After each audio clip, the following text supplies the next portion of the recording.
Hey, John, is that position one of the more misunderstood or hard to grade? Or I feel like when it comes to guard, any offensive lineman, just the play. And we talked to Ray Roberts a lot because he's like, okay, that should have been the tight end blocking. Lots gets blamed on that, but as far as evaluation, is that one of the more challenging, just because they're working so closely with the guy next to him, and just how to grade them and things like that? Would you say that's probably Yeah, absolutely. tougher? Yeah, hard to grade. I would say it's more the lack of depth and talent at the position over the years. We've seen it deteriorate. There's not a lot of offensive linemen making blocks and then doing a sack dance. It's a lot more fun. A lot more fun when you're the young guys are playing defensive line. I would think a lot of guys would think that that's a little bit more fun than than blocking for a quarterback or a running back, right? So yeah, it's just the nature of the position.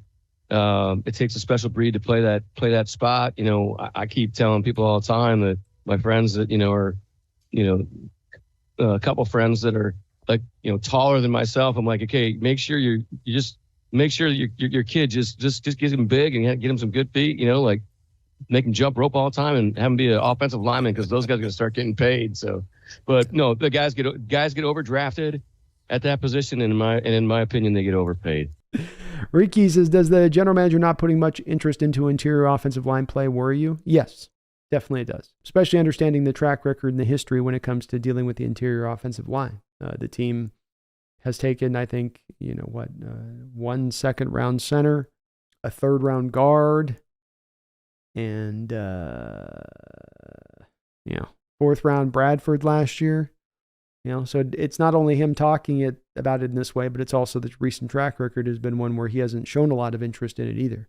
And so words matched actions a little bit there. I also think that that's a little bit of, to me, then a blind spot for John Schneider, because I don't know how he can look at the team recently with especially the interior of the offensive line play and say that it's been problematic for the overall effectiveness of the offense.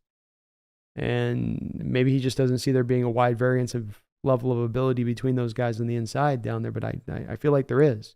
I'm working on right now a Kenneth Walker video for the channel, and going back through and looking at, for instance, just the run blocking grades for your starting five. Here's our starting five for the year this year. And I understand there's been a lot of fluctuation for Hawks starters throughout the time, but you just look at the starting five offensive linemen for the Hawks for the past 2 years. Nobody's over a 58 run blocking grade. Not one of your starting offensive line over that one, over a 58 run blocking grade. And you look at like the Niners and the Rams, and all 5 of their offensive linemen over the past 2 years for both of those two teams have over a 58 run blocking grade. Yeah, it's worrisome to me. And I look at right now, you have a team going into this draft on top of all this, Ricky, where you're going into this draft and you've done so well as a general manager to set the stage on a lot of different areas in this team as far as not having to reach for any kind of need in this draft, but you still have, there's a big empty hole in the bucket of your guard position right now.